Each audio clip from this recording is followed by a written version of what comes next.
Chapter 51. Riala had heard stories about the temples of slowness. It was said that if one needed a place to hide, or a place for intimacy, one went to the priests of slowness. The temples had a strict policy of non-disclosure. Innkeepers could be bribed, but not Slonin priests. And since the temple was also a popular place for worship, one always had a perfect and provable alibi. Many an illicit affair was maintained through pious visits to the temple. She had never guessed, however, the extent to which the priests would go. They brought her food and saw to her needs, but would not let her leave the confines of her cell. Of course, she had heard them arguing outside about the danger in what they were doing. They suspected who Yoharn was, and had only let him remain captive because of the Whore Watchers, who apparently had a special bond with slowness worship. Somehow, Sir Hasor must have managed to persuade them to continue on after the deaths of the Whore Watchers, for the captives were not turned over to the king. She still couldn't believe how stupid she had been. She now realized that the shadowed form that had met with scathe all those years ago must have been Hasor. The meeting had happened on the day before the Tsend warrior had formally arrived at the palace, but he must have come the night before to meet with his contact. That, of course, didn't explain how he had gotten into the palace, but, as Riala had seen, he had at least a little skill with microkinesis. She didn't see him again during the weeks she spent trapped in the temple. The days passed slowly, but she spent them trying to think of ways to escape. She tried making herself invisible when the priests came with her meals, but Hasor must have warned them, for they didn't open the door to look for her, only slid the food through a small gap near the floor. Eventually she gave up, and instead began to spend the time practicing her manipulation of light. She taught herself to make increasingly detailed illusions, starting with just colors and shapes, like boxes, and getting more and more intricate. The process was frustratingly slow. Creating an image from pure imagination was much different than copying one, and she made many mistakes. In the weeks of her incarceration, however, she managed to make several small steps forward, until she could project simple images, such as tables or flat walls, without trouble. Riala awoke as she heard the door click. She felt rested, which meant it was probably somewhere in the early morning, a fact confirmed by the slight amount of illumination coming from the cracks around the thin window at the very top of her wall. The priests had bricked up the window before putting her in the room, obviously worried that she would use it to call for help. She looked up, her mind cloudy from sleep. By her count, she had been in the cell for 7 weeks, and not once had anyone opened the door. The lock clicked again, and then the door began to swing open. Quickly, Riala pushed light away from her, planning to rush out as soon as the door opened wide enough. The figure she saw peeking through the doorway, however, so shocked her mind that she immediately let herself slip back into visibility. "Master Tyrell?" she asked incredulously. The scholar stood nervously beside the door, looking furtively back in the direction of the steps. "Quickly, foolish girl," he said, waving her forward. "Before anyone notices, I'm gone." Riala leapt off her bench, then threw herself at Tyrell and embraced him with an ecstatic sob, trying to prove to herself that she wasn't dreaming. Tyrell stood awkwardly as she hugged him. "How did you find me?" she asked. "The day you disappeared. You spoke so strangely of this place," the scholar explained, prying her arms loose. I knew it was where you must have gone. Teaching myself to pick locks was the difficult part. Now move." "We have to get the prince first," Riala said, pointing to the cell at the other end of the hall. "The prince?" Tyrell asked with surprise. He followed Riala's gestures, looking into the room. She hopped up, peeking to make certain he was still there. Sure enough, Joharn sat disconsolately in the corner. His bonds and blindfold had been removed. Apparently the priests were confident enough in the nondescriptness of their cells to let him see his surroundings. "That's the prince?"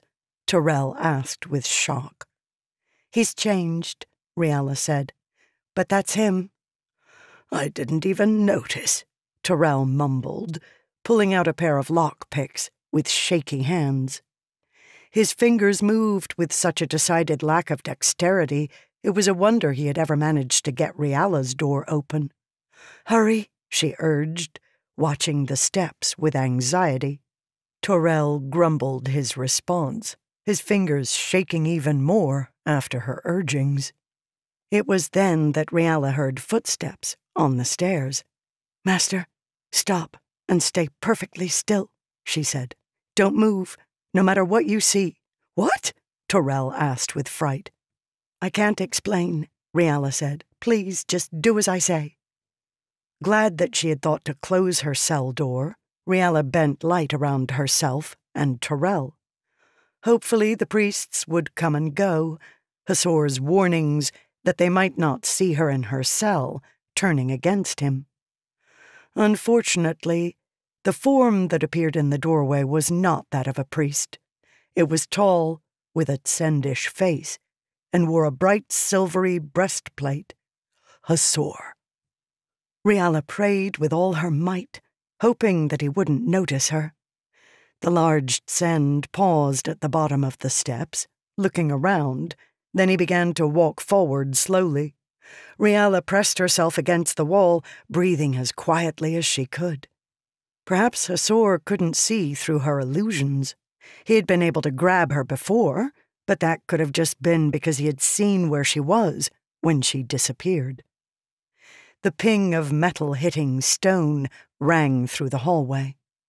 Riala turned with alarm to see that Tyrell had nervously dropped one of his lockpicks. There was so much sweat on the scholar's face that his Antoli was coming unglued at one side, revealing his chin underneath. Hasor's reaction was immediate. He lunged toward the sound, grabbing Tyrell by the shoulder. Riala ducked away, but Hasor did not follow. Instead, he shook Master Tyrell for a moment, holding the scholar pressed against the side of the hallway. "What interesting timing," the Tsend said. "Of all the days you could have picked to try escaping. Reveal yourself, girl, or I shall have to kill him." Reluctantly, Riala did as commanded, standing sullenly in the hallway.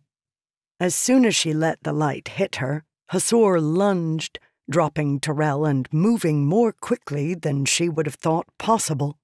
She yelped, trying to duck away and turn invisible again, but his hand found her arm and yanked her back toward him.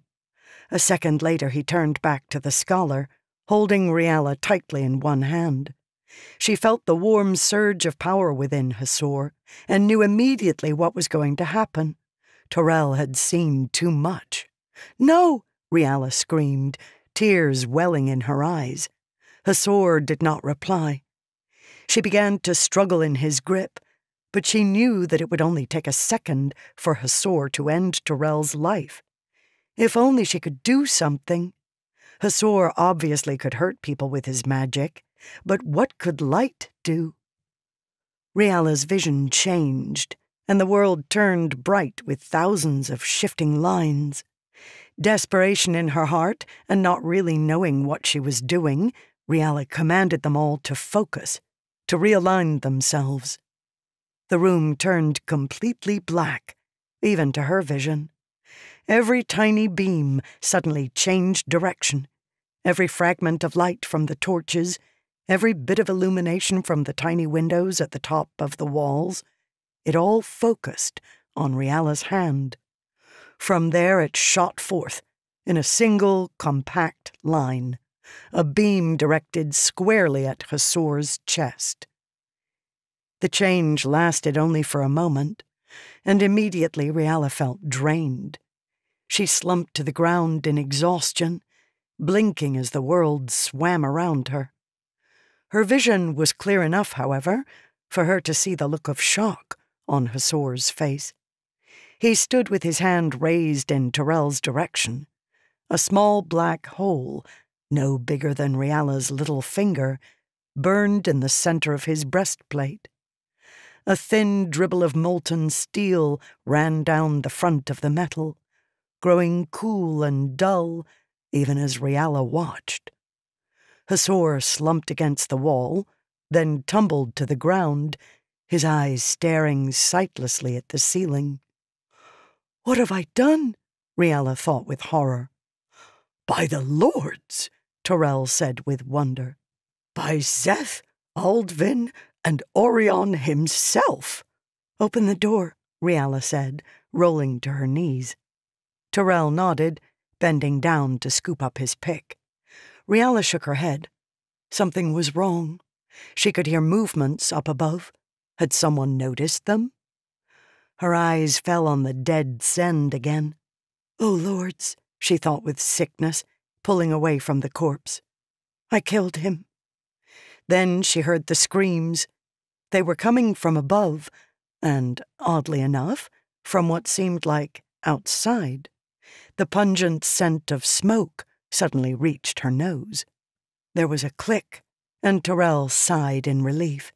He pulled the door open, and Riala rushed inside. Joharn scooted away from them with frightened eyes, as if trying to push himself into the dark corner. "My prince," Tyrell said, kneeling. "Joharn?" Riala asked, taking a step forward. The prince whimpered, turning his head to the wall and closing his eyes. The screaming from outside was growing louder. Riala frowned, looking at Tyrell. The scholar shrugged. Then she heard it. Something screamed so distinctly that it even made its way down into the temple's dungeon-like basement. The words, "Shodel." Topaz woke to a rebellious body. There was a sharp pulsing pain in his head, and his limbs refused to move.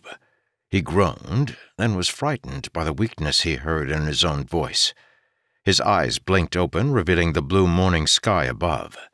He felt, more than saw, the powerful force standing a short distance away. The fifth god, the one who called himself Orion the White. Topaz could barely remember the events of the last 2 months. He'd pushed his horse hard, quickly overtaking the Shodel army. Then, convinced that they were really heading for Melorand, he had passed them by, intent on warning Rhodus. He had arrived in Melorand at least 2 weeks ahead of the Shodel. He had been crossing one final hill before riding down into the city of Lacton, and then... He tried to sit up, but the movement was unsuccessful. So he settled instead for pushing himself up on his side, resting his head against the cool earth and staring down at the city below. It was as he feared. The Shodel, or whatever they were, had arrived. He had spent the last 2 weeks in a state of delirium.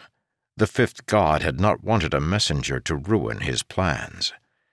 The god watched the battle below, his face turned away from Topaz. Somehow, the Shodel chariots had gotten through Lacton's wall, and the warriors, now on foot, were engaged with the Melorand guard, fighting in small skirmishes throughout the city. Just in the distance, Topaz could see the tip of a massive sail. The creatures had come by sea as well. He could see from his vantage point that white bodies far outnumbered the human ones. The charioteers had only been a small fraction of the army, sent on a detour to destroy the Whore-Watchers. "Why?" Topaz croaked. The White One turned at the sound, his face curious. As his eyes fell on Topaz, the enormous power of his essence once again assaulted the Jesk, and Topaz lost control of his body, spasming on the frost-covered grass. The god did not answer his question, instead turning back to the battle. It was not going well for the humans. Rhodus's warriors fought haphazardly, as if they hadn't been able to respond quickly enough. Whatever messengers had come from the south must have been intercepted. But it doesn't make sense, Topaz thought. He could feel the god's power. Why use these mock Shodel to attack Melorand? Why not do it himself? And then Topaz understood, or rather he thought he understood. You never even cared about the prince, he realized, rolling over onto his back and staring at the clouds overhead. It was all a ploy to frame the Shodel. What were you going to do? Have Johann's body turn up on the shattered plains somewhere? The god did not respond.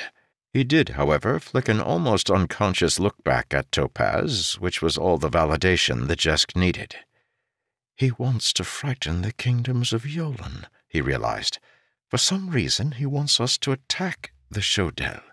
And, hearing the sounds of battle float weakly from the city below, Topaz knew that the plan would succeed. The Yolish nations would never be able to ignore such a direct assault on one of their own. They would blame Falamor, whose duty it was to protect Yolen from the Shodel, and the Empire would have no choice but to mount an invasion. Tsendor would probably be quick to help. Their hatred of the Shodel was well known. In a single move, the fifth god had pitched all of the known world into a single massive war. Lords help us. Jarek rode with his face pressed up against the horse's neck, feeling the beast's powerful muscles work as it galloped beneath him. The weeks passed fitfully, and he was never able to tell dreaming nightmares from waking ones. Part of him was horrified at what he had done, leaving his men behind, but the greater part of him didn't care. All that mattered was his father. He saw Rin die 100 times over, each time slain by the Shodel. He saw others fall as well, most notably his mother. The mad visions spurred him to near insanity, and he drove his horse as hard as possible, galloping it to the point of near exhaustion, only walking it when the logical side of his brain was able to reassert brief control. Suddenly nothing else mattered. He had to get to his father. He had to stop the Shodel from killing Rin. Jarek was strong now. He was a warrior. He could do it. If only he could get there in time. Chapter 52. They emerged from the temple basement into a crowd of frightened townspeople, most of them of the lower classes. Apparently they had come to the temple seeking refuge from something. Riala couldn't believe that it was actually the Shodel. However, even as she told herself such, the temple doors broke inward, and several armored forms stepped into the hallway. They had the white skin and black eyes of Fane creatures. "Demons!" Torel said, his face terrified. Riala looked at the monsters with shocked eyes. She could barely hold herself upright. The fatigue of whatever she had done to Hasor was still upon her. Yoharn only whimpered, pulling against the scholar's grip, as if to crawl back into the dungeon and hide himself. Gritting her teeth, Riala bent light around herself, Torel, and the frightened prince.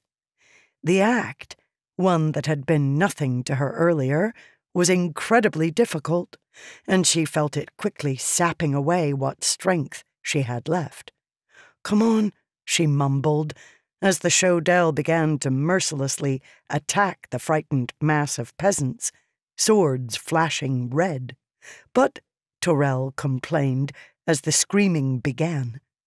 The people pushed away from the Shodel in a mad rush, many of them weeping as they dashed down into the dungeon Riala had just left, a place where they would find themselves cornered. "The lords will protect us," Riala said, unable to explain why they wouldn't be seen. The mass of people was thinning quickly, providing a path to the exit. She stumbled forward, but Torel didn't follow. "Everything is black," he said with fright. "I can't see. I'm blind." Riala cursed. Of course he couldn't see. She was stopping the light from hitting his eyes. She rushed back and grabbed his hand. "I'll lead you," she said, then picked her way through the confused room toward the door. They made it to the exit unharmed, but the outside appeared little better. Bodies lay scattered, dying in the street, and groups of warriors, some human, some Shodel, were dashing in every direction. Not a few buildings were on fire. "Master Tyrell," Riala said, releasing her hold on the light as she felt the last of her strength ebb. "We have to get the prince out of the city. He's the heir to the throne. Whatever else happens, he must be protected." Tyrell gasped in wonder as his sight returned, and Riala felt her legs give out.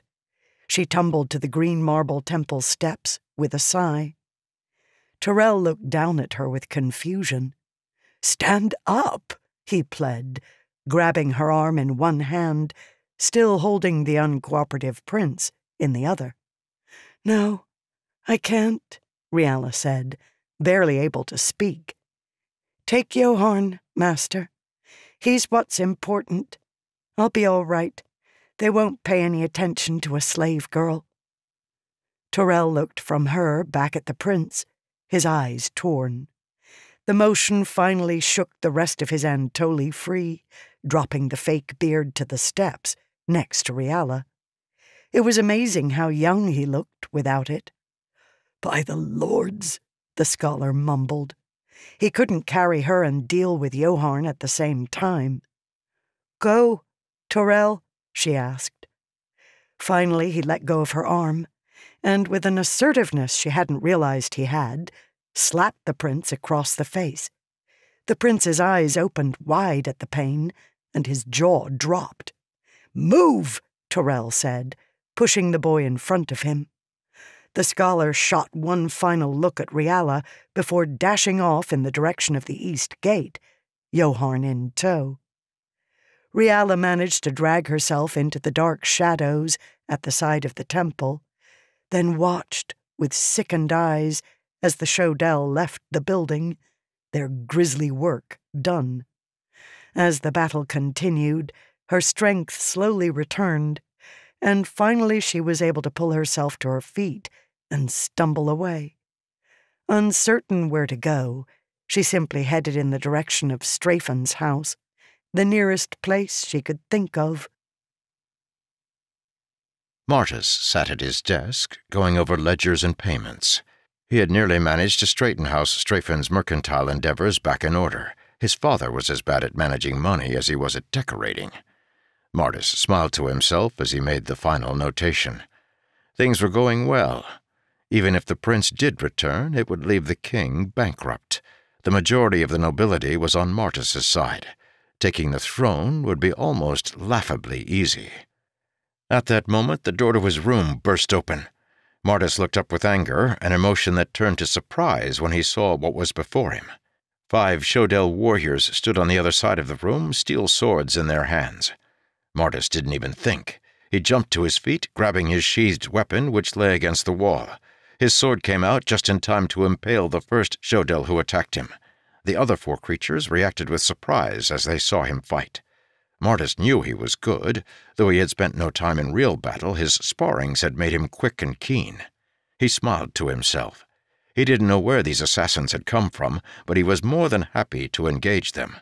His body grew thrilled at the prospect of battle, and he yelled as he swung at one of the other soldiers. The Shodel casually, almost easily, turned Martis's sword aside and stabbed him in the chest.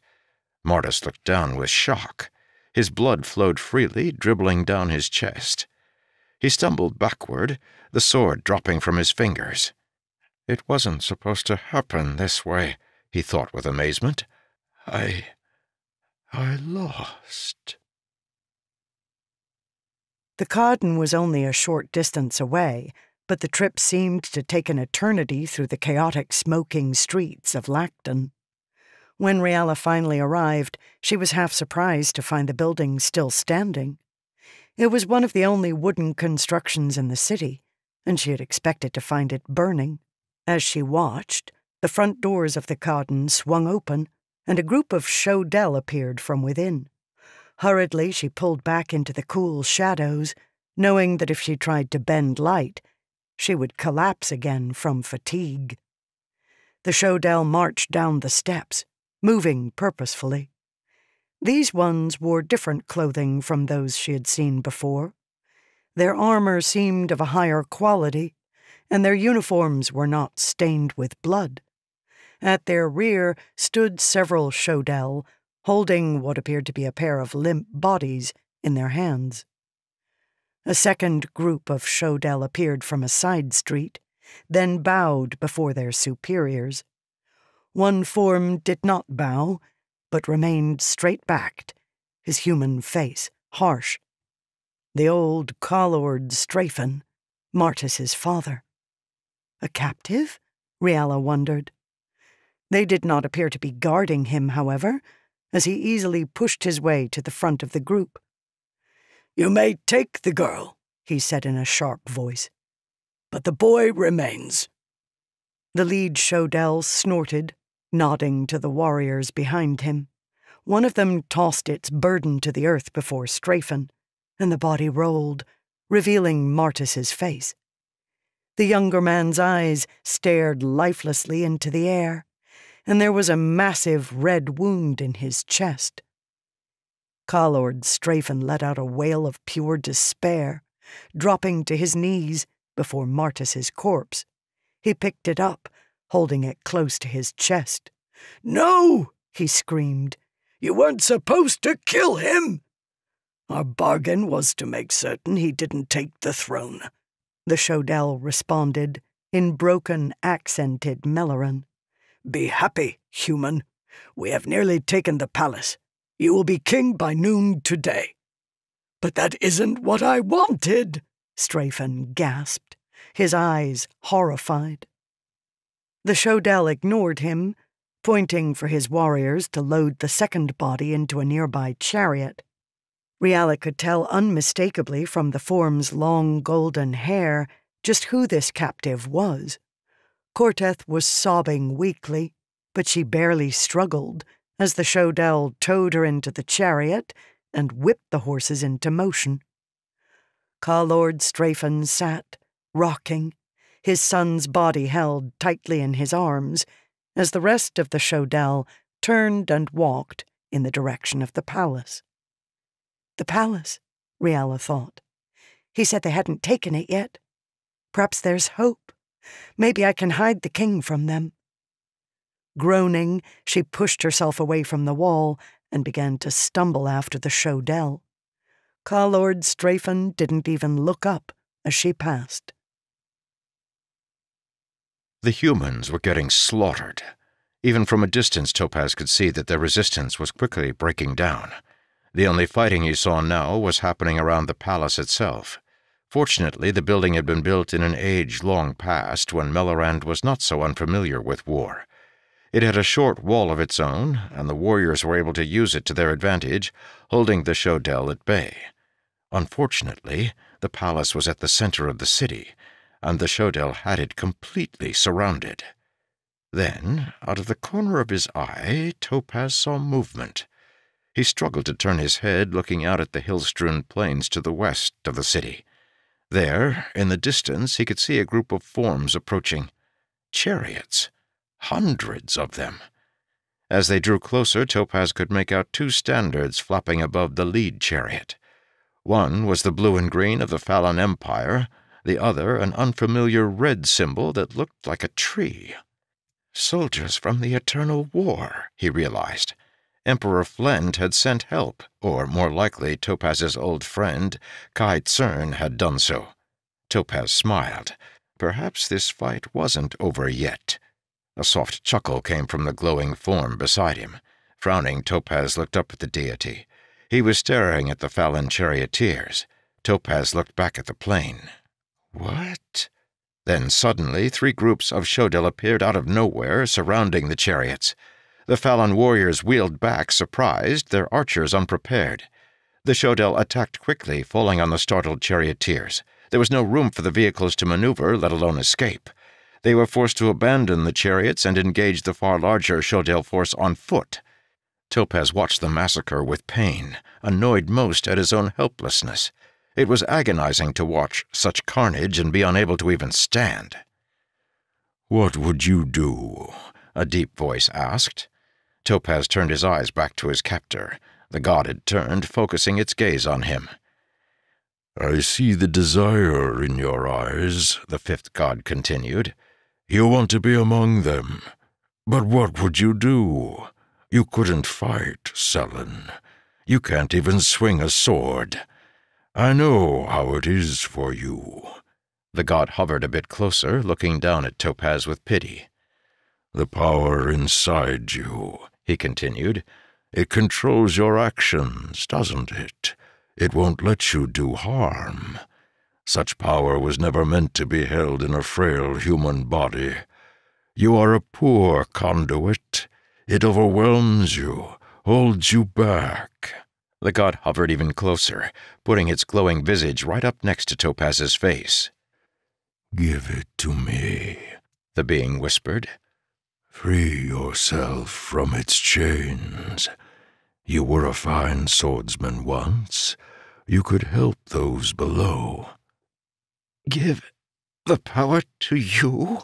Topaz asked weakly. "That's what you want?" "It is meant to be, Selen," the god explained. "Well, I guess I can't do that, then," Topaz mumbled with a slight smile. "If there's one thing I loathe, it's doing what's expected of me."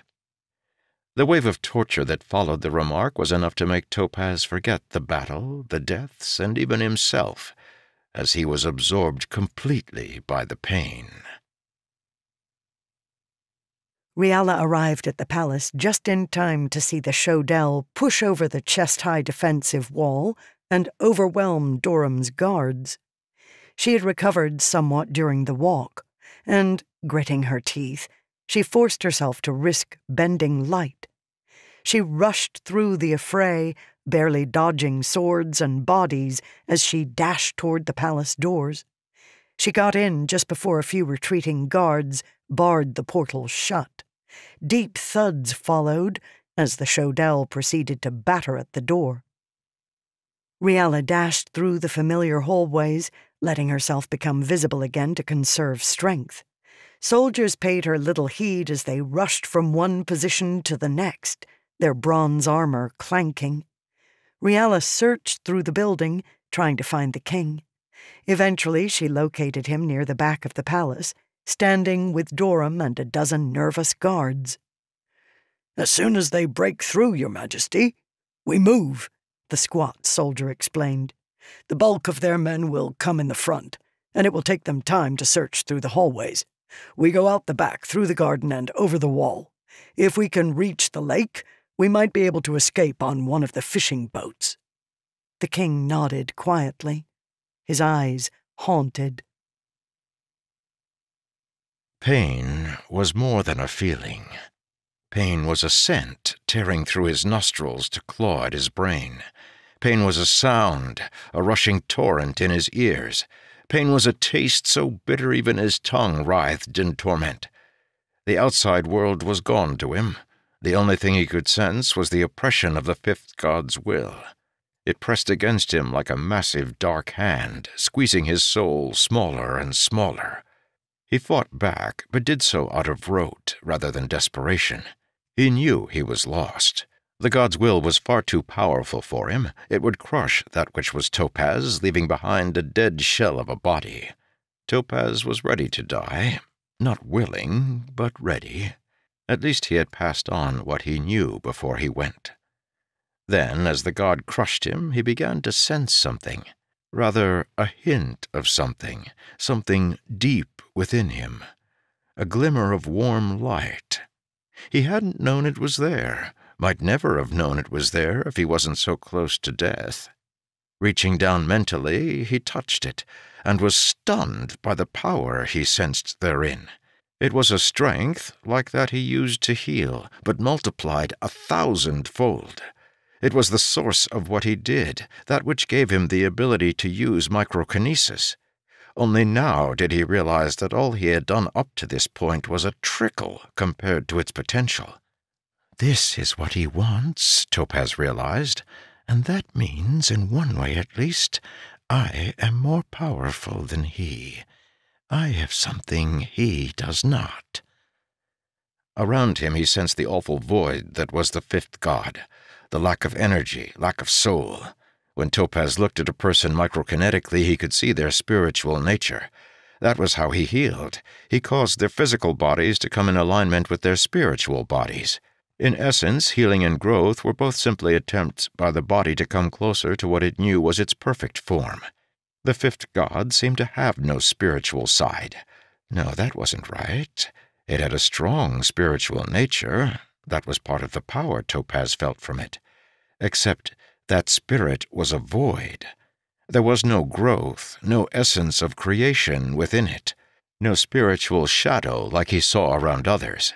Taking his new strength, Topaz reached up into the void and touched it, pouring a tiny splinter of creation power into it. The reaction was violent. The world exploded back around Topaz, and he was suddenly aware of his body again. The fifth god screamed in agony, a bellow that was so loud it could undoubtedly be heard on the field below. Then, with a sudden crash, the god disappeared, leaving Topaz disoriented and weak on the top of the hill. Dizzy, Topaz stumbled to his feet. The warriors from the Eternal War were nothing more than a pile of corpses now. There was nothing he could do for them. There still appeared to be some resistance in the palace, however. He turned to move toward the city, but paused, noticing something. Something watching him from a short distance away. A massive white form, its sleek body lined with dragonsteel. What is that doing here? Topaz thought with confusion. The beast sat motionlessly, its deep black eyes ignoring Topaz, instead focusing on the keep. A silent observer. Topaz shook his head, feeling his strength begin to return. He didn't have time to watch dragons. Shaking his head, he started to lurch, walk, and eventually run down the hillside toward the town. The Shodel did not do as Durham planned. They seemed to know exactly where to find the king. There was no searching, no confusion. Barely a few seconds after the front door was shattered, the white-skinned soldiers were appearing from all sides. The Aldbish warrior cursed, yelling for the king to run. It was too late, however. Shodel surrounded them.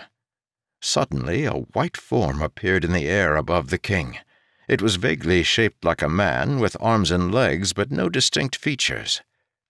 "I am Orion the White," the being said, "and I claim this man for my own." Then the king vanished. The soldiers, both human and Shodel, looked at each other with confusion. What bothered them most was how much the god's voice had sounded like that of a young woman.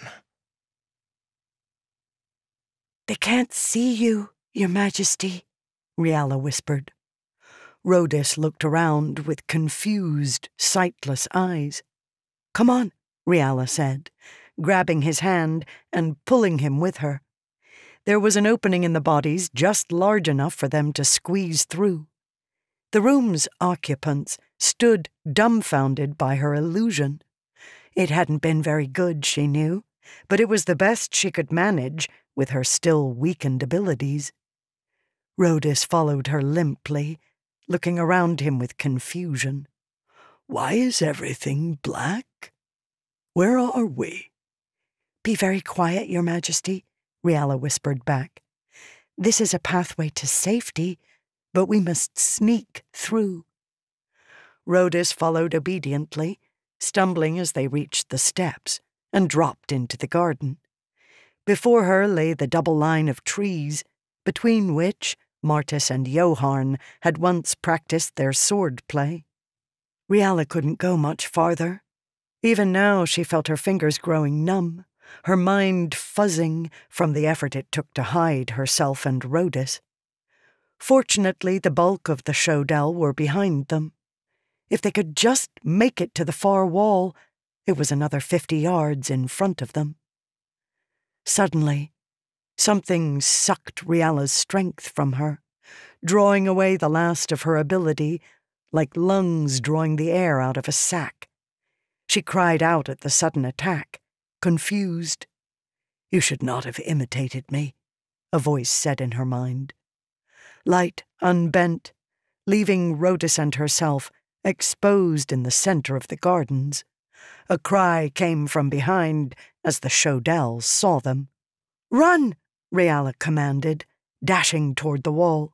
The king followed, waddling at a slower pace. Shodell attacked Topaz, but he easily dodged. His strength had returned tenfold, and he felt as if he could run for days without even growing tired. Topaz whirled and jumped, moving out of the way of Shodell blades. He dashed past a pair of startled sentries entering the palace. The bodies of Melaran soldiers lay scattered through the hallways, their bronze armor dented and torn beneath their enemies' superior weapons. "I have to find the king," Topaz told himself. Then he realized the way. Rhodes's caste mark was made of dragonsteel. He opened his mind, searching microkinetically for such a source of power. Once he found one, he sprinted in its direction. Rhodes was somewhere near the back of the palace. When Topaz arrived, however, there was no sign of Rhodes. He peeked around a corner to see Dorum and several guards sitting unarmed, their hands bound behind their backs, surrounded by Shodell. Topaz frowned. He sensed dragonsteel nearby. Taking a breath, he rounded the corner and dashed through the hallway. Shodell cried out as he ran right through the middle of them. At the back of the room, Topaz could see a line of Shodell archers raising their bows, pointing at something just outside the palace. Topaz threw his body at them, pushing his way between two archers. Then he froze on the steps. A short distance away, Rhodes's bulbous body lay in a heap on the ground, 3 arrows in his back. A weeping, frightened Riala stood at the king's side, pulling ineffectually at the corpse's hand. She looked up and met Topaz's eyes. Around him, a half-dozen archers raised their bows a second time. He heard a sword pull free from its sheath behind him. The archers targeted Riala. "No!" Topaz cried, turning to one of the archers, pulling his hand into a fist to throw a punch that could never connect. Then he froze. That wasn't the way, not for him. Instead, he turned to the soft green garden, his eyes falling on Riala again, even as 6 arrows twanged free of their bows. The power he had only just discovered welled within him, a great tempest of strength. He raised his hand. "Grow!" he commanded. An invisible wave of life washed over the castle. Soldiers who had fallen, both human and Shodell, felt their wounds suddenly heal. Bodies that were dead remained so, but any with even a spark of life left in them were completely revitalized. Men left for dead sat up, finding their armor mangled and torn, but their bodies intact. About 24 of these rescued men, 14 of them bearing the symbol of a tree on their armor, could be found in the fields behind the palace amongst a scattered group of 500 bodies. Where the fighting continued, a man impaled on a Shodell sword felt his life return suddenly, his vitality lifted, his pain extinguished. He looked down at the sword still sticking from his chest, then up into the eyes of his confused opponent. A second later, the wave had passed, and he began to die again. In the garden, where the energy had been focused, hundreds of trees sprang from the ground, growing from tiny seeds to enormous pines in the blink of an eye. Seeds that had lain dormant for years, seeds that would never have grown on their own, suddenly burst to life. The trees appeared like a tidal wave of wood, growing so closely together that they pushed one another out of the ground as they shot up, tossing several full-sized trunks high into the air. Branches snapped and pressed together, shattering even as they grew, for there was no place for them to go. Those watching could hear the wood groan and pop, a sound similar to an enormous rock slide. The resulting wall of trees had grown so closely together that they would never survive. There wouldn't be enough light or nutrients to support them. 6 arrows thunked into the trees. Riala stood with amazement, regarding the forest that had appeared just inches in front of her. Rhodes's body was gone, enveloped and digested by the trees. She backed away slowly. The line of trunks continued in both directions, completely separating her from the Shodell. Topaz! She had caught one brief glimpse of him before the trees appeared. Weak and shaken, Riala turned and climbed over the short garden wall, then escaped into the burning city. "No, I want this one alive." Topaz could barely turn at the sound. He had weakened himself incredibly with the expenditure of energy. Apparently, having the power inside him wasn't the same thing as being able to handle its use. "Maybe I overdid it a little," he admitted, looking back at the wall of wood. A hand grabbed his face, turning it to the side. Collard Strafen, looking emaciated and harried, stood at his side. "Finally," the larger man mumbled. "I believe I once warned you that a time would come when Rhodas could no longer protect you." And for once in his life, Topaz was too exhausted to spit back a witty retort. Chapter 53. Jarek knelt in the burned wreckage of what had once been the lumbering village of Forestham. The scents of smoke and blood hovered in the cold spring air. Around him lay the scattered corpses of people who had once been familiar to him. The old widow Barth lay inside her still smoking hut. Milad Foreman lay half submerged in the stream.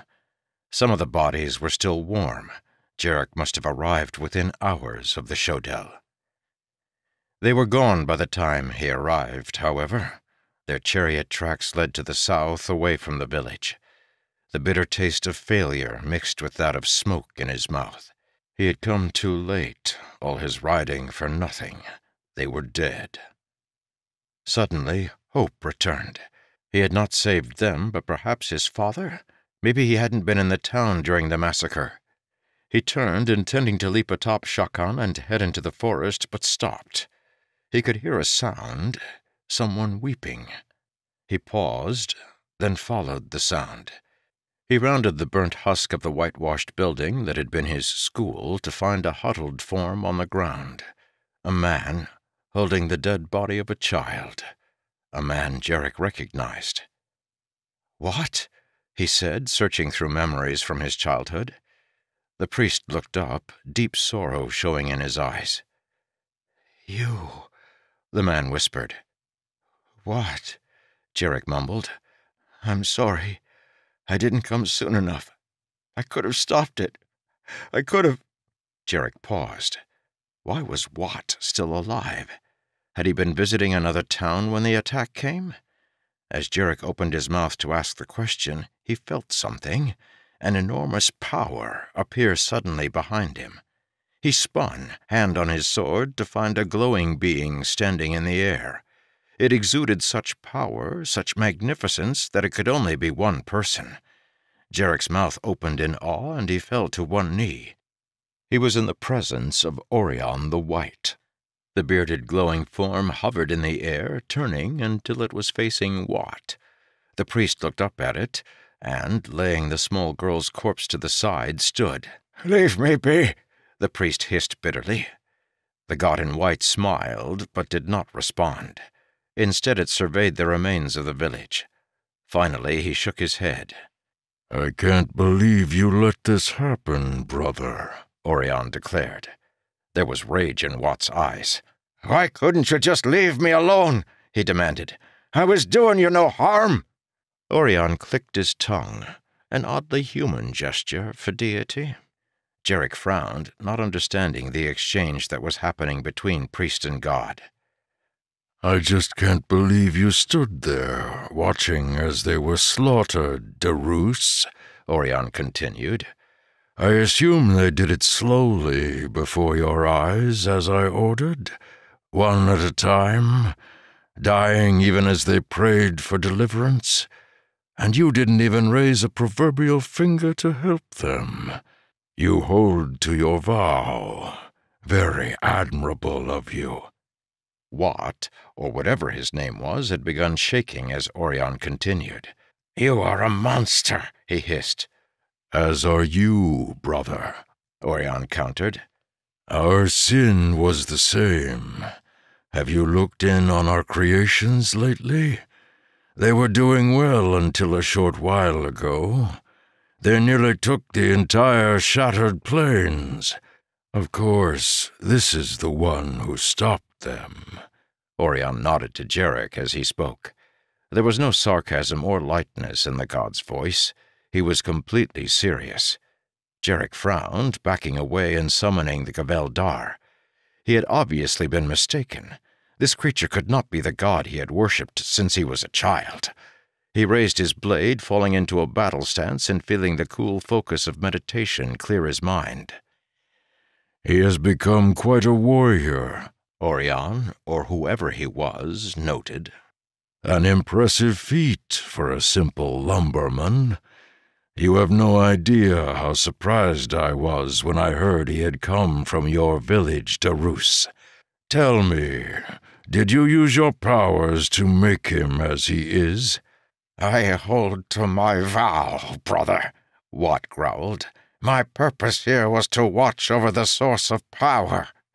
"Ah," Orion said, folding his arms across his luminescent chest. "So that is where he came from. But you hold to your vow? Then, if I were to destroy this one, you would do nothing to stop me?" Watt's eyes grew wide. "No," he hissed. "Not this one. He's special. He's come so far." "A pity. I agree," Orion said, completely serious as he waved his hand in Jarek's direction. Suddenly, Jarek felt his chest constrict. The air was forcibly torn from his lungs, crawling out of his nose and mouth like a living thing. He gasped for breath, and something filled his lungs that was not air. Confused, he dropped his sword, stumbling against the charred side of the building. He breathed rapidly, but even though he knew he was drawing gas into his lungs, his body could draw no life from it. It was as if something were missing from the air, something very important. "This is what we were commanded to do, Darus," Orion said in the background. "The Father wants you to watch all you love die when you could do so much good.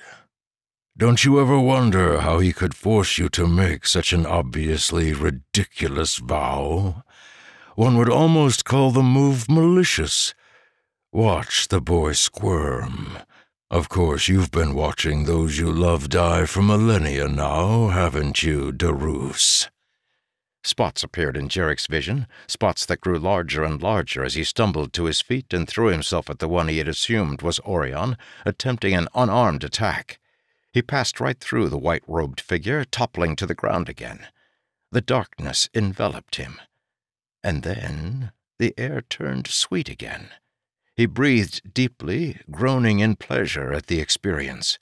A few moments later, he became aware of the world around him again, aware of someone crying. Watt stood, his arm raised in Jarek's direction, a look of horror on his face. "No," he whispered. "What have I—" He screamed, holding his head and dropping to his knees. "There," Orion said with satisfaction. "Don't you wish you had done that 1,000 years ago?" With one final wail, the being Jarek had known as Watt vanished. Orion turned to Jarek and, nodding affably, disappeared as well. Riala pushed her way through the crowd of people. The Shodel were gone, disappearing as quickly as they had come, leaving the town confused and half-populated. No one knew how the creatures had gotten into the city. The guards had closed the gates in time, but someone had slain them from the inside and opened the gates again. Riala suspected she knew who the traitor had been. Strafen stood at the front of the crowd, wearing royal red robes and the king's caste mark. His men had spent hours chopping through trees, searching for it. Once he had the caste mark, Strafen had ordered the people together to witness his coronation. They had come, dazed and searching for any sort of leadership. The event happened on the cliffs, a short distance from the city, the traditional place for coronations. The cliff overlooked Lake Dester, which in Melorand legends was the place where Aldvin the Wise had been born. Strafen made the ceremony simple and short, saying only a few words about rebuilding after this disaster, then waving a priest over to coronate him. Riala watched with a sick feeling. Her powers had not returned since their loss earlier in the day, and she didn't know if they ever would. After escaping from the palace, she'd easily found safety. The Shodel were satisfied with their initial slaughter, and when they left the palace to board their ships, they hadn't touched a single person. It was almost as if the massacre had been a calculated event, something meant to fill a quota. Most of Lacton didn't know what to think. Half of the people were still hiding in their homes. The rest were here, watching their new king with stupefied eyes. Riala had searched through them for Torel and the prince, but so far had found nothing. She didn't even know if the two had survived. Strafen regarded the crowd with haunted eyes. He was a shell of the man he had been 2 years ago, and even that man hadn't had much regality about him. For some reason, Riala believed his words from before, that he hadn't intended to become king. That didn't, however, make his betrayal any less heinous. My first act, as your monarch, is one of retribution, Strafen said loudly. Riala looked up with a frown. We have found the man who let the demons into our city. He has been coming here for years, acting as their spy. Many of you know of the odd happenings that seem to attend his presence, the twistings and writhings of plants, and his impossible stunts. Riala felt herself grow cold. Oh, lords, no. A pair of Strafen's guards brought forward a bound form. Topaz still wore his traveling clothes, the muted browns far less flamboyant than his usual choices. His eyes, however, still glittered with the personality that was all his own. Why, thank you for the introduction, Your Majesty, Topaz mocked. You do know how I like to make a good entrance. Strafen ignored the Jesk's words. If you need proof of his magics, go and look at the unnatural trees growing in my garden. I have judged this creature and found it to be Shodel and not human, a changeling. He is also a traitor. He betrayed us to the Shodel and murdered the guards at our gate. The priests of this city agree with my decision. His punishment is immediate execution. The sooner the better, Topaz put in. These ropes chafe. Strafen pointed for a soldier to approach, a large headsman's axe in his hands. Topaz didn't struggle as they grabbed him and pulled him back to the edge of the cliff, pushing him to his knees and slamming his head against a large wooden block. Even if his powers had the capacity to destroy, he doubted he had the strength to kill a bug in his current situation. He saw Riala in the audience as the guards slapped him down. He was happy to see she had survived. At least he had kept his promise to Frost. He had hoped, however, that she wouldn't come to the coronation. It would be better if she didn't have to see the inevitable. "I'm sorry, little one." His eyes fell on Strafen. The new king fit poorly into his robes, watching with a firm jaw as his orders were carried out. What a waste of skin, Topaz thought. The god who created him must have had a hangover at the time. "Wait," Strafen suddenly commanded. Topaz frowned. Surely Cowlord Strafen couldn't be getting weak nerves now. Strafen walked forward and bowed down, placing his head even with Topaz's. The Cowlord reached up, and though the ropes prevented Topaz from seeing what the Cowlord was doing, he felt it. The ring. Strafen pulled it off Topaz's hand with a merciless grip. Instantly, his body felt cold, and for the first time he began to feel fear. "Take it," Topaz hissed. "Buy yourself a new soul." Strafen snorted.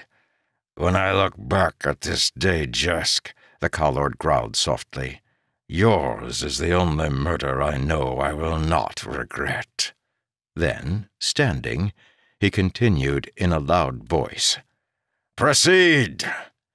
Topaz heard the men shuffling behind him, heard the headsmen approaching. However, even as he awaited the inevitable drop of the axe, Topaz's eyes noticed something. The bright dragonsteel cast mark hanging on Strafen's neck. With Topaz's head turned to the side as it was, he noticed something about it, something he hadn't even thought of before. From this angle, the pattern in the dragonsteel almost seemed to form words. Topaz blinked in utter surprise. As soon as he noticed it, the letters popped out in his mind, spelling out a name in the language Frost had taught him. The name of the fifth god. It had been hanging around Rhodus's neck all this time. Topaz slowly read the letters to himself, then cursed in shock when he read what they said, finally understanding why Frost thought the name so important. Eranek! By the lords, I have to tell Batcha— The axe fell with a thunk. Riala screamed as Topaz's head tumbled free, his neck spraying blood. One of the guards kicked the body off the side of the cliff, then picked up the head and presented it to Strafen. The Caw-Lord regarded the Jesk's surprised face for a moment, then tossed it over the side of the cliff as well. Riala collapsed in a heap. She had been expecting Topaz to do something, to escape somehow. He was Topaz. He could get out of anything. But she knew it had been no trick. She could have sensed a bending of light, even if the Jesk had been capable of such a thing. He was gone. They were left to face whatever was coming, without Topaz. Batchor was escorted by an entire squadron of steel-armored soldiers. They clanked through the hallway, keeping suspicious eyes turned his direction. He followed without complaint, glad to finally be free of that cursed room. He didn't know if he was going to his acquittal or his execution, but anything was better than forced inaction. The guards marched him through hallways, each more magnificent than the one before. Enormous chandeliers, each bearing 100 or more candles, ran the entire length of the final hallway, and the walls were covered with dozens of mirrors, each one held in a gold frame. The floor was crafted completely from marble, and the large door at which they presented him was gilded with precious metals. The door opened, and a guard pushed him in. The room beyond was lined with beautiful tapestries and a massive chandelier crafted from sparkling crystal. The man who stood beneath it was tall and had dark black hair. His features were delicate and handsome, his militaristic uniform sharp. Emperor Eranek. "Welcome, Batchor," the man said, waving for him to enter. "I apologize for the delay in my arrival. I had to see to things on the other side of the continent." Batchor frowned. "What do you want?" he asked bluntly. Emperor or not, Batchor deserved to be grumpy after being locked up for so long. "Ah, just like a Kichan," the Emperor responded. "So quick to the point." "I did not kill the girl," Batchor said. "Oh, I know you didn't," Eranek said. "We caught the stable boy months ago. Unfortunately, I needed a reason to detain you until I returned, and the murder charges were a very good excuse." "What?" Batchor asked with rage. A couple of guards at the side of the room reached for their weapons warily, but Eranek waved them back. "I hope you'll forgive me," Eranek said, "but it was vital that we meet. Once you hear what I have to say, you will understand."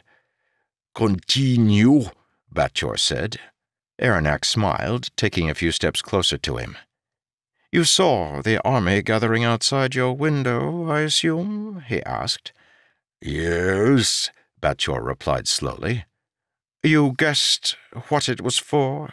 "An invasion," Batchor said, "of Uponishodel." "An invasion is correct," Eranek said with a raised finger, "but not of the Shodel." "But then," Batchor said, "Yolen?" Eranek nodded. "Your people have been wanderers long enough, Batchor. It is time for the Kichan to take back what was once theirs." I know that your father is dead. You are now the senior descendant of Cherutar. If you draw his sword, the clans will unite behind you. The time has come for Cherutar to return. Tsendor is willing to help you." "Why?" Batchor asked suspiciously. There was a Kichan proverb: think twice about accepting free money, but never accept free troops. "Because the Kichan and the Tsens, we are the same," Aranak explained, his eyes intense. "We believe in a single god, the true god, as you call him. The Yolish still hold to their foolish pantheon of voiceless lords, and the paganism is their folly. Bring a people under one ruler and one god, and they progress. This is my goal, Batchor. I would see Yolen conquered for its own good." Batchor shook his head. "Things are not that simple." "They were that simple for your great ancestor, Cherutar," Aranak pointed out. "Did he not ride upon Yolen, conquering as he saw fit? It is the Kichan's place to rule Yolen, and you can be the force that unifies them all. What would Cherutar tell you to do?" "He would tell me not to believe you. Your arguments are weak. One does not help another conquer simply because of similar religious beliefs." Aranak rubbed his chin for a moment. "Fine, Batchor," he said, nodding. "I want to take Yolen for myself. In exchange for the loyalty of the Kichan, I give your people Old Kichan." Batchor snorted. This emperor wasn't as intelligent as the stories made him out to be. "Old Kichan is already ours," Batchor said. "You cannot bargain with an item that does not belong to you." "Ah," Aranak corrected, raising a finger. His eyes were crafty, the eyes of an accomplished businessman. "You have Old Kichan, but it is a desert. Your people were forced to leave it centuries ago because it cannot support life." Aranak leaned closer. "I can change that. I offer you not Old Kichan as it is, but as it was." Batchor paused. "What do you mean?" "You've seen this country, Batchor," Aranak explained. "I know of your travels across it. You have seen the new Tsend technologies. Tsendor used to be nearly as barren as Kichan, but I have changed it to match the fertility of Falamor. You are a businessman, Batchor. I offer you a deal, a mercantile exchange. My knowledge of irrigation for your warriors." Batchor opened his mouth to refuse, but the words would not come out. Slowly he closed his mouth. Old Kichan, restored. His people would once again have a home. It was the greatest hope of every living Kichan, and as soon as his father's mourning period ended, Batchor would be their leader. He was the one who was supposed to watch for their interests, make their hopes into realities. "The waters would flow in Kichan again," Aranak whispered. "The prophecies would be fulfilled, and your people could return to their homeland." Batchor closed his eyes. He wanted to refuse, but he couldn't. He couldn't accept either. All his life, decisions had been easy for him. He was not one who wavered from one viewpoint to another. He simply chose and moved forward. This time, however, he could not be so hasty. He had to at least consider the proposal. "Topaz, forgive me," he thought, "but I have to at least think about it." Jarek ran his fingers along the side of the rotting wooden doorway. The small building was covered with fungus and vines, and its insides were littered from the pillagings of forest creatures. It had been abandoned for years. 5 years. "They're dead," he whispered, realizing for the first time what his parents' abandoned house meant. "Not just my mother, my father, too." "Yes, young master, they are," a quiet voice replied. Jarek spun. Standing in the shade of the trees was Frost. "The things I've been seeing and dreaming, they weren't visions, Frost," he mumbled. "They were memories. Memories of the Shodel killing my father. All these years." Frost stepped lightly, leaves and needles cracking beneath his feet. "Yes, Jarek. They were killed by a Shodel assassin the day you were taken to the palace by King Rhotus." Jarek groaned, sliding to his knees. "My men, Frost. What happened at the battle? Is Lecton safe?" "I'm sorry, young master," Frost whispered. "All of them?" Jarek cried. "Bridge 4? Frost nodded. "The king?" Another nod. "As well as Martus and presumably Johann. Collard Strafen sits on the throne now. Cortith was taken by the Shodel." A low wail came from Jarek's throat, and he thumped his head against the wooden doorframe. "It was because of me," he realized. "I did it, Frost. I abandoned them. They needed me, and I came here instead. Here to try to save a man who died long ago." "You couldn't help yourself, young master," Frost said. "We should have made you face this years ago." "Couldn't help myself?" Jarek demanded angrily. "Is that an excuse?" Frost paused. "No, young master, it is not." "I should have been there," Jarek said. "I might have been able to save them. And even if I couldn't have done anything, it was my duty as their commander to fight with them." "You have done what is done, young master," Frost said softly. "You must learn to live with the consequences." Jarek's breaths came in gasps, his eyes squeezed shut against the gilt. Rhotus Denti kept Johann, his father, dead. And only then, in the throes of pain, did Jarek finally let himself face the memory of his father's death. He hadn't been able to see it before. His mind had known it was too painful to acknowledge. Now, however, he wanted pain. He deserved pain. The recollection came not as understanding, but as punishment. "Oh, lords," Jarek whispered. "Young master?" "Do you know the first time I saw microkinetically?" Jarek asked, staring into space with dead eyes. "Yes, young master," Frost said. "I was there. You were watching the Whore-Watcher scathe, light candles." "No," Jarek said. "There was a time once before." Jarek saw it one last time. His father and Rhotus emerged from the stampede. His mother cried out, rushing to help them. She fell from an arrow. Jarek's father screamed. The Shodel attacked the king. Rin stopped it. Jarek saw now what his mind had refused to remember. His father and the Shodel fought, the lumbermen struggling to keep the demon occupied just long enough for the king's guards to arrive. The Shodel had a sword, but Rin had the strength of a lumberman. The two grappled, Rin slowly pushing the Shodel to the ground. The creature's thin sword slipped from its fingers, and it let out a cry of pain as Rin clutched its wrist in a powerful hand. Then, even as Rin appeared to be winning, the Shodel slipped a hand free and slid a knife out of its boot. It raised the weapon at Rin, plunging it at the lumberman's chest. It was a short-bladed weapon, and the swing was wide. It wouldn't have done much damage to the lumberman. But Jarek hadn't known that at the time. He simply saw steel heading for his father's chest. The boy Jarek had screamed. And then something had happened.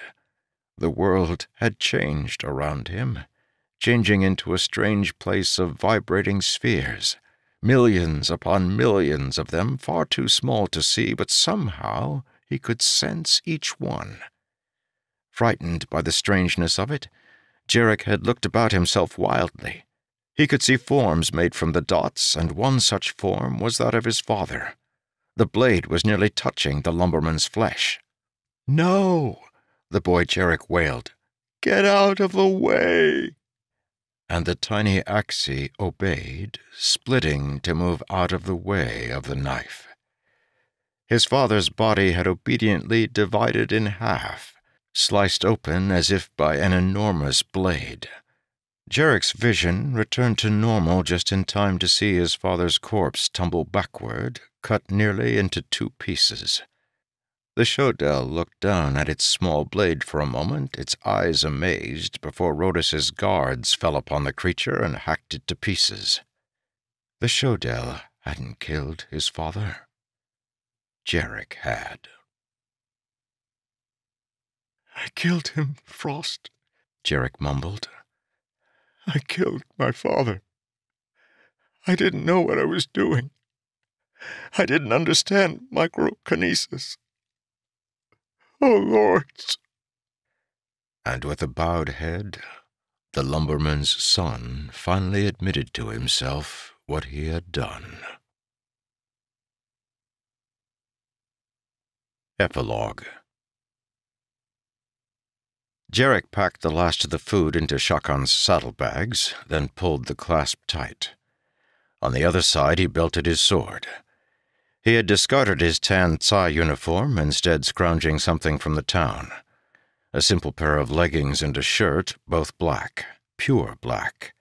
People deserved a warning as to what kind of person he was. "Where are you going?" Frost demanded from beside him. The man had brought no horse or chariot, but somehow he had managed to cross the distance from Lacton to Farestam in barely a few hours. Jarek didn't answer, instead swinging up into Shakan's saddle. "To Tsendor?" Frost asked. Jarek shook his head. "I'm not worthy of that any more, Frost," he said. "I have betrayed my command. I am not fit to lead men." "Then where?" the old scholar asked. "If Yolen and the king are dead," Jarek said, turning Shakan to look east, "then Kortith is the heir to the throne. I failed her father. The least I can do is see his child rightfully crowned in his place." "But the Shodel took her," Frost objected. "Then I'll have to find her," Jarek said simply. "It's odd. Now that I've finally realized I have no interest in her, I am forced to go looking for her. I owe Rhodis that much. Farewell, Frost. From now on I travel alone." Jarek turned Shakan and galloped in the direction of Lacton. Before he went after Kortith, he had a very large grievance to settle with King Strafen. Far to the east, the lapping waves of a quiet lake washed onto a beach. The waves were calm, but they spoke of things to come. They were the crashing surf in microcosm, a tiny warning of what ships would encounter if they followed the waters to their cousin, the ocean. Scraps of wood and garbage, discarded from the numerous cities lining the lake, lay strewn across the serene beach. Sitting contemplatively on its sands sat a man, absently poking his driftwood fire with a stick. The man did not seem rushed or hurried. But, like the lake waves, his eyes spoke of the future, violent times that were to come. The man sat for a long time, burning away the end of his stick. As he sat, a hairy, round object washed almost unnoticed onto the wet sand. The man poked at it, turning it on its side to reveal a bloated human face, a face with white hair speckled with black. "Funny," the man mumbled to himself. "I always thought it would be my head that grew a new body." The end of Book 1. Religion of the World. The Yolish Pantheon.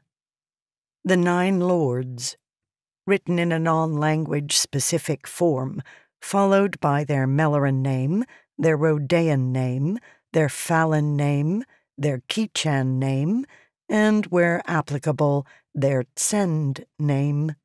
The White One. Orion, Cephas, Oran, Chenin, Elil Ti. The White One is the traditional leader or king of the Yolish pantheon. He is depicted as a man in white, often clean-shaven, though in Fallish art he always has a royal antole. He is said to be pure and just, unable to deceive, but wrathful in his rage. He is unmarried, though many of the myths speak of his search for a proper consort. The White One is a popular deity, with many temples and shrines. He is the favored god in Sendor, and in recent years, many Tsens are claiming him as the only true god. He is associated with justice and light. The Black One.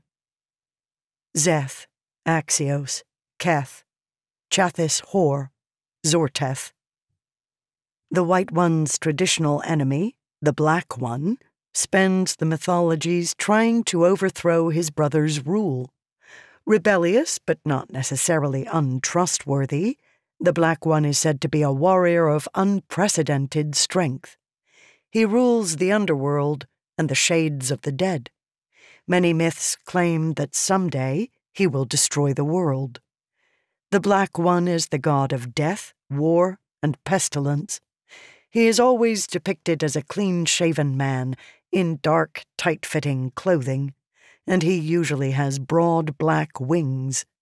He is handsome, but in all of the myths he is depicted as having one single flaw in his features, a scar, a lazy eye, or some other deformity. Despite his dark nature, the Black One is still a popular deity, and lies only behind the White One and the Wise in shrines and temples. Most people who worship him, however, do so out of fear, hoping that by donating time and money to his temples, he will pass over them when it comes time to destroy. The Bringer of Fire. Lamrin, Shabbos, Tysern, Nenbahio, Chonwen. The Bringer is most popular in Sendor, where his shrines nearly number those of the White One. A personification of the destructive power of nature, the Bringer is said to destroy and build up, bringing fortune to some and despair to others. He is usually depicted in red, his hair a mass of bright flames. He is associated with luck and fortune, as well as with nature. The Wise. Aldvin, Patorn, Ventir, Karhim. The Wise is the only old man in the pantheon. It is said in the myths that he could have taken the rule from the White One at any time, but he is not said to desire authority or power.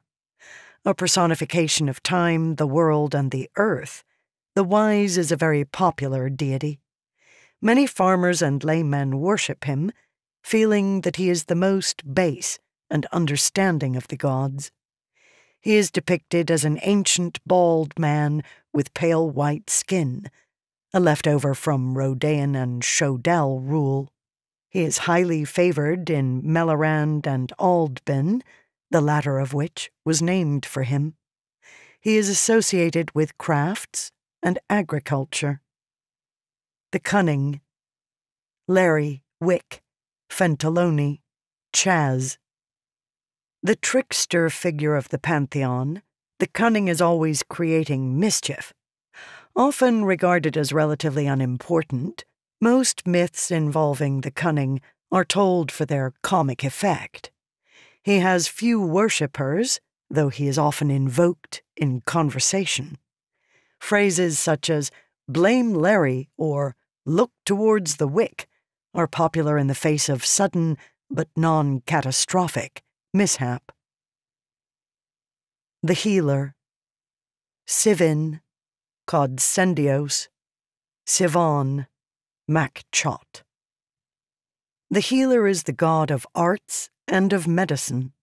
A sly god, the Healer is often said to get the better of his brothers and sisters, even the Cunning.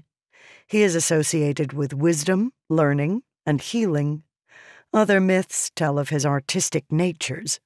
So, ironically, he is popular both in Trexandos, where science is favored, and in Falamore, where the arts are champion. the mother of the world. Slowness, Mathona, Selons, Ysmora, Svolin. The mother is usually depicted as a beautiful woman, often painted nude with large breasts as a sign of her caregiving nature. The mother is worshipped throughout Yolen and Sendor. She is associated with childbirth, mystery, and secrets. She is often favored by those who believe in magic or superstition. She is extremely popular in Lalum, and the Whore Watchers claim her as their patron. The Queen Warlord. Merith, Helos, Mavor-Naleen, Rothdam Corbeth, Hazanda. The Queen is the goddess of strength and power. She is often depicted in armor, riding atop a white stallion. Many of the myths present the Black One as being hopelessly in love with her, but she will never have him. A personification of military might, the Queen is favored by warriors and soldiers. She is the only one of the lords ever fully accepted by the Ki-Chan, other than the White One. The Betrayer. Stenfate, Ios, Stenfate, Hostor, though no Ki-Chan will speak his name, Ro. The Betrayer is unique amongst the Pantheon. The horror of the Betrayer has permeated every society and every people in Yolen, Sendor, or Uponi-Shodel. Unlike the Black One, the Betrayer has no shrines or temples. No man invokes his name, and few will even speak of him. While it is an insult to say, "The Black One take you," it is unconscionable to say, "The Betrayer take you." Children are horrified of him, but only slightly more so than adults. Few men can hear the name Betrayer and not feel the hair on their arms rising in superstitious fear. Ki-Chan. The Ki-Chan worship only one god, the true god. During the years of the Ki-Chan Empire, the imperial bureaucracy allowed the Yolish people to continue worshipping their traditional gods. In fact, the empire even went so far as to give the Yolish pantheon Ki-Chan names. However, the Ki-Chan still consider the Yolish heathens and have a cultural taboo against entering temples dedicated to any of the 9 lords. Tsendor. The Tsend pantheon is slightly smaller than the Yolish one, though it includes many figures that are almost identical. They accept the White One, the Black One, the Bringer, the Mother, the Queen Warlord, and the Betrayer. In recent years, however, the new emperor has headed an almost monotheistic government, which pays much favor to the White One, and worship of the others has fallen sharply. The exception is the Bringer of Fire, whose cults remain strong despite efforts from official government priests. Acknowledgments. Dragonsteel Prime has a quarter-century of history, and it's going to be very difficult for me to remember and acknowledge all of the people who helped me over the years. I do know I got feedback from a lot of the wonderful people at Leading Edge, the magazine I worked on in college. My roommates and friend group at the time helped a lot too. That includes Annie, who was a partial inspiration for Serene from Elantris, Ryan, who you might know as Drahe from Bridge 4, Tom, who is Captain Conrad from Mistborn, and Micah, also known as Demu from Mistborn. The usual suspects, Dan and Ben and Peter and Kaylin and Alan and Scar, and both Nates, were all probably involved a ton as well.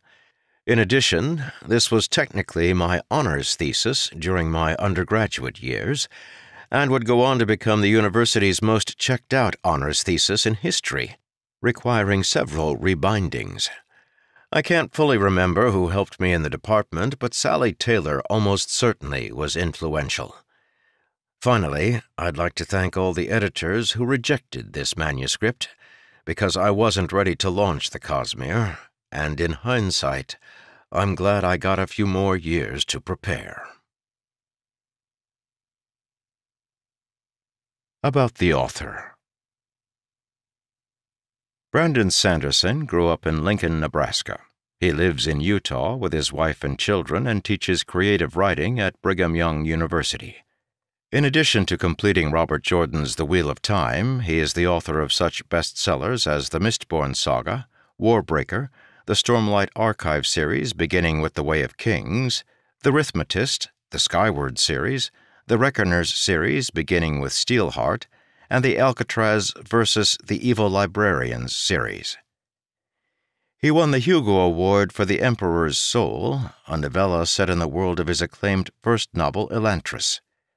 For behind-the-scenes information on all his books, visit BrandonSanderson.com.